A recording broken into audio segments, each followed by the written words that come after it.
Shalom, selamat pagi buat kita semua. Salam sejahtera. Kita bersyukur kepada Tuhan atas kasih dan kemurahan Tuhan, penyertaan Tuhan yang selalu kita rasakan bersama-sama. Di mana pada pagi hari ini kita boleh menikmati pagi ini hanya dengan pertolongan Tuhan. Dan sebelum kita melakukan tugas pekerjaan kita pada pagi hari ini, kita akan awali dengan renungan firman Tuhan. Di mana firman Tuhan ini kita akan baca dari kitab Daniel pasal 1 ayat 1 sampai yang ke-21. Baik Bapak Ibu yang dikasih dalam Tuhan, sebelum kita membaca kebenaran firman Tuhan, mari kita satu di dalam doa. Kita berdoa. Bapa yang kekasih di dalam surga, Bapa yang kami sembah di dalam nama Yesus.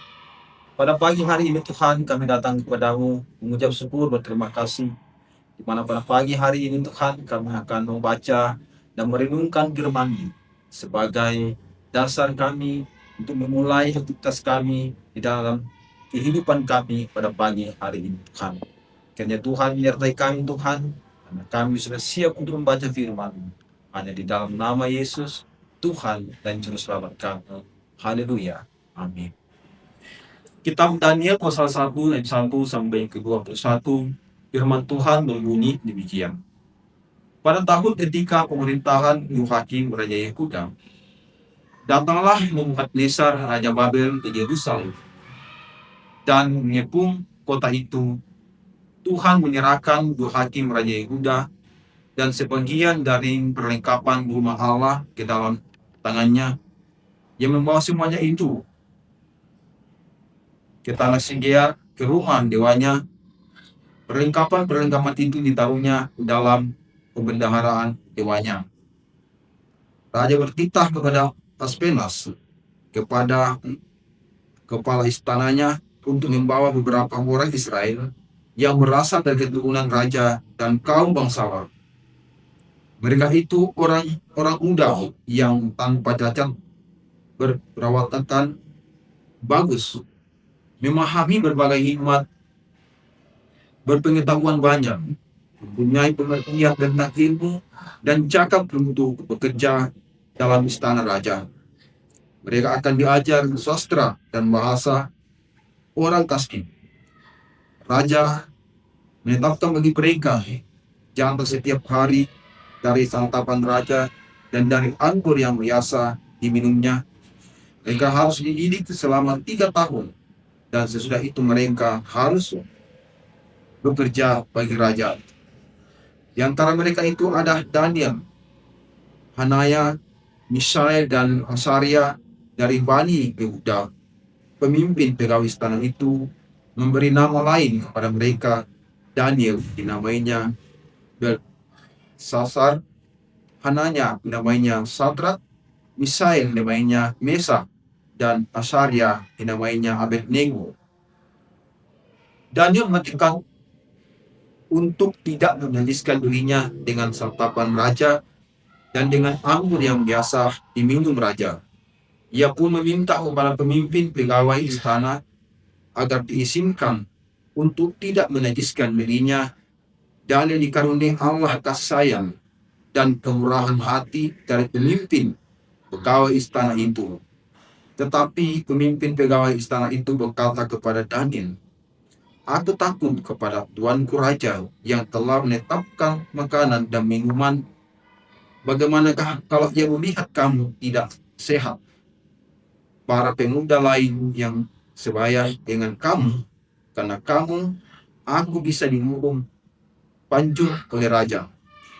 Kemudian Daniel berkata kepada pengawas yang telah diangkat oleh pemimpin pegawai istana untuk Daniel, Hanaya, Misael, dan Asaria, "Silakan uji hamba-hambamu ini selama 10 hari. Biarlah kami diberi sayur untuk makan dan air untuk diminum. Sesudah itu, bandingkanlah perawakan kami dengan perawakan para pemuda yang makan dari santapan raja. Kemudian perlakukanlah hamba-hambamu ini sesuai dengan pendapatmu." Permintaan mereka itu didengarkan, lalu mereka diuji selama 10 hari. 10 hari kemudian, ternyata perawakan mereka lebih baik, dan mereka kelihatan lebih gemuk daripada semua pemuda yang telah makan dari santapan raja. Selanjutnya, pengawas itu selalu mengambil makanan mereka dan anggur yang seharusnya mereka minum dan memberikan sayur kepada mereka. Kepada keempat pemuda itu Allah memberikan pengetahuan dan kepandaian tentang berbagai sastra dan hikmat, dan yang juga mempunyai pengertian tentang berbagai penglihatan dan mimpi. Di penghujung waktu yang ditetapkan raja untuk membawa mereka, menghadap mereka, dibawa oleh pemimpin pegawai istana itu di hadapan Nebukadnezar. Raja bercakap-cakap dengan mereka, dan di antara mereka semua itu tidak ditemukan seorang pun yang setara dengan Daniel, Hanaya, Misael, dan Asaria. Mereka pun bekerja bagi raja dalam setiap hal yang memerlukan kebijaksanaan dan pengertian yang ditanyakan raja kepada mereka.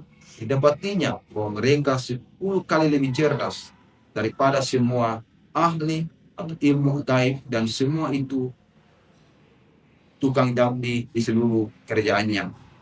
Daniel berada di sana sampai tahun pertama pemerintahan Kores.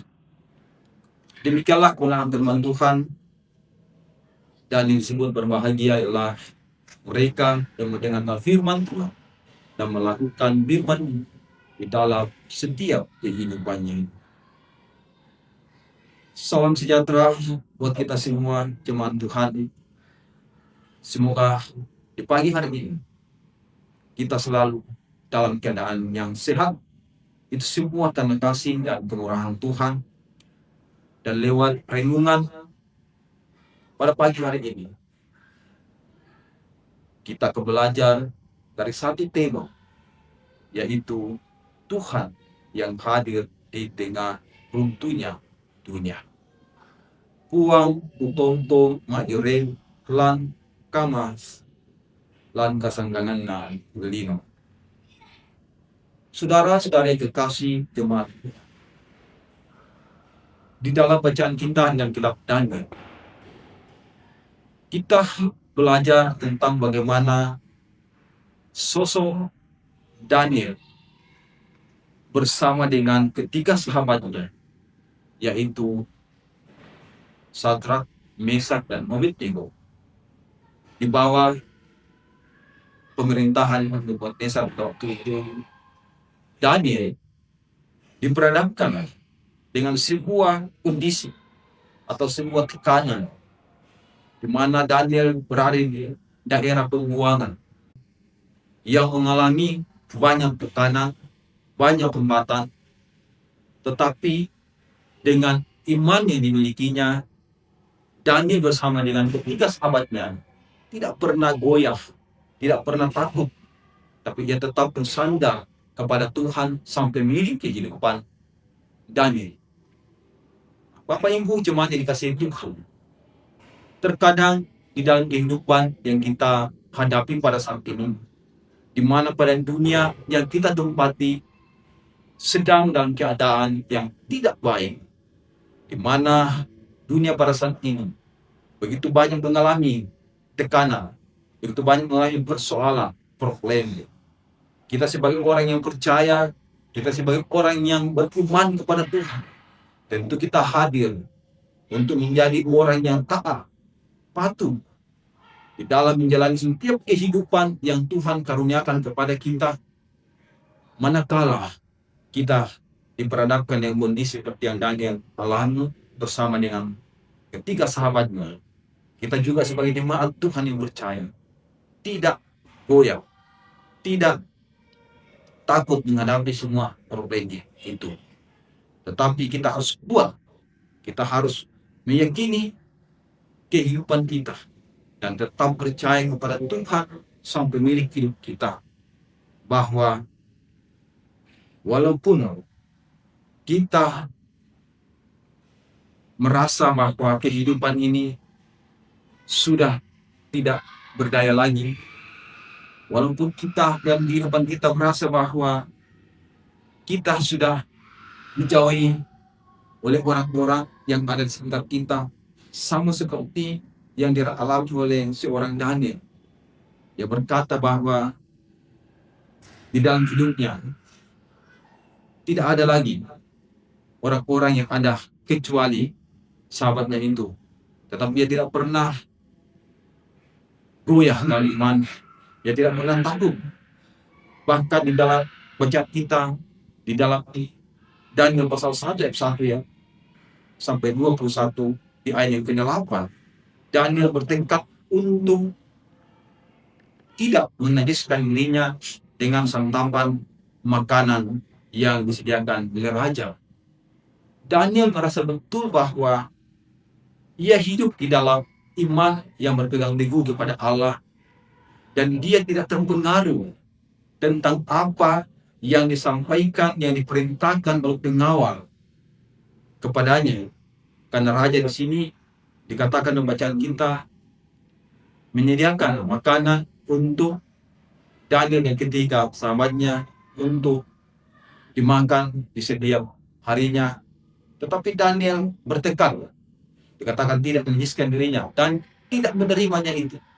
Dia mengatakan bahwa biarlah kami makan dari sayur-sayur saja. Dan apa bukti pemeliharaan Tuhan kepada Daniel bersama dengan sahabatnya? Walaupun mereka tidak mendapat bagian atau tidak menerima bagian makanan yang disiapkan atau yang diperintahkan oleh raja kepada mereka, dia hanya mengkonsumsi sayur dan makanan-makanan yang sederhana.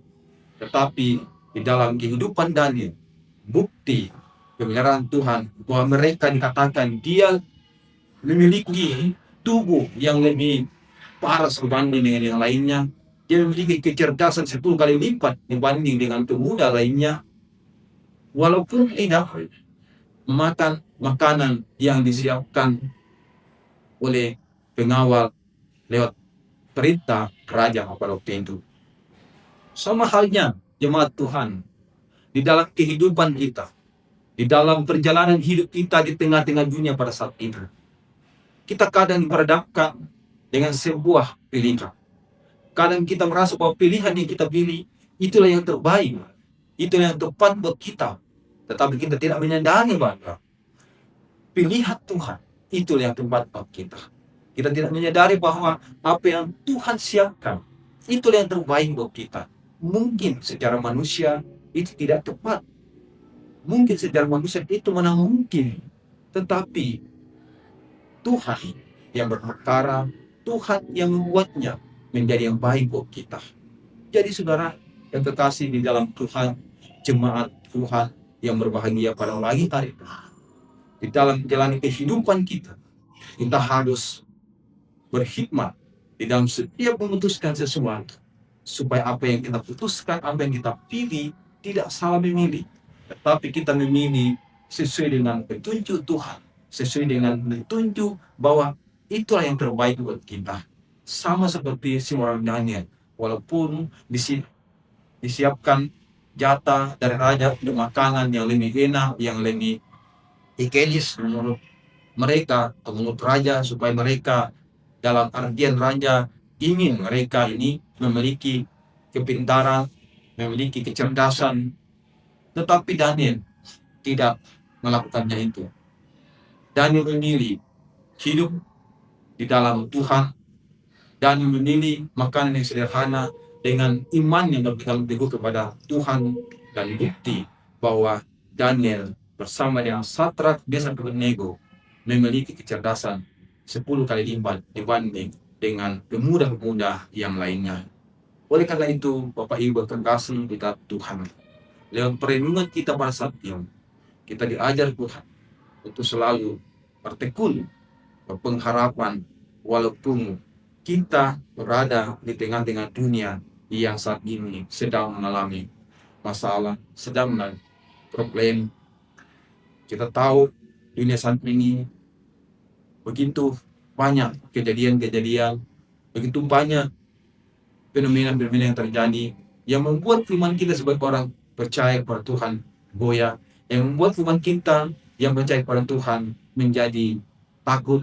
Tetapi yakinlah bahwa Ketika kita menyerahkan semua kehidupan kita kepada Tuhan, menyerahkan hidup kita semua kepada Tuhan, dan berpegang teguh berpengharapan kepada Tuhan, saudara kekasih dalam Tuhan, pasti Tuhan akan selalu memberi kita kekuatan dan kemampuan di dalam menjalani setiap kehidupan yang kita jalani. Karena hari ini mungkin ada bagian hidup yang kita merasa tidak layak lagi. Mungkin kita merasa bahwa hidup kita sudah tak berguna lagi. Mungkin hidup kita mengalami keputusasaan karena kita diperhadapkan dengan mungkin pekerjaan, mungkin pelayanan yang tidak maksimal, mungkin pekerjaan yang belum kunjung datang, mungkin pekerjaan mengalami masalah. Tetapi mari kita hidup seperti seorang Daniel, Sadrak, Mesak, Abednego, bahwa apapun yang terjadi, kita harus berserah kepada Tuhan. Dan Tuhan akan membuat kita menjadi pemenang dari setiap apa yang kita alami, seperti yang Daniel alami dan Sadrak, Mesak, dan Abednego alami. Ia berjalan bersama dengan Tuhan. Ia berjalan dengan hidupnya berpegang teguh kepada Allah. Kisah Daniel mengingatkan kita bahwa walaupun dunia runtuh, walaupun dunia mengalami masalah, yakinlah dan percayalah kepada Tuhan bahwa Tuhan tidak pernah meninggalkan kita. Tuhan tidak pernah jauh dari kehidupan kita. Tetapi Tuhan selalu memelihara setiap perjalanan hidup kita. Karena kita harus yakin dan percaya bahwa rencana Tuhan selalu indah pada waktunya di dalam setiap kehidupan kita. Semoga firman Tuhan dan renungan pada saat ini buat kita menjadi kuat dan berpegang teguh dan berpengharapan hanya kepada Allah saja. Haleluya. Amin. Bapak Ibu kekasih Tuhan, mari kita bersyukur atas firman Tuhan yang kita sudah dengarkan dan renungkan bersama. Mari kita satu di dalam doa. Kita berdoa. Kembali kepadamu ya Tuhan, kami datang mengambil tahta kemuliaan. Di mana pada pagi hari ini Tuhan kami sudah merenungkan firman-Mu sebagai landasan dalam setiap kehidupan kami, dan firman-Mu ini Tuhan menjadi pegangan hidup kami. Ajar kami Tuhan untuk menjadi seorang Daniel, menjadi seorang Sadrak, Mesak, dan Abednego Tuhan, yang walaupun mengalami banyak problem, mengalami tantangan dalam hidupnya, tetapi mereka tidak pernah goyah di Tuhan, tetap bersandar hanya kepadamu Tuhan. Demikianlah juga kami, anak-Mu Tuhan, pada saat ini, biarlah kami mengimani firman-Mu ini Tuhan, supaya kami tetap berpegang teguh berpengharapan kepadamu Tuhan. Terima kasih Tuhan, terima kasih atas kasih dan kemurahan-Mu dan firman-Mu yang kami sudah dengarkan pada saat ini Tuhan. Dan kami juga berdoa Tuhan buat hamba-Mu, Bapak Pendeta, jemaat yang ada di sini Tuhan, Engkau berkati. Engkau berkati dalam setiap pelayanan. Jemaat Tuhan, Engkau berkati Tuhan. Biarlah kami semua selalu ada di dalam perlindungan Tuhan. Di dalam menjalani kehidupan kami, kami boleh menjalaninya dengan pertolongan Tuhan. Dan semuanya itu menjadi hormat kemuliaan bagi nama Bapa di surga. Terima kasih Tuhan, terima kasih. Ini doa ucapan syukur kami di dalam nama Yesus Kristus, Tuhan dan Juru Selamat kami yang hidup. Haleluya. Amin.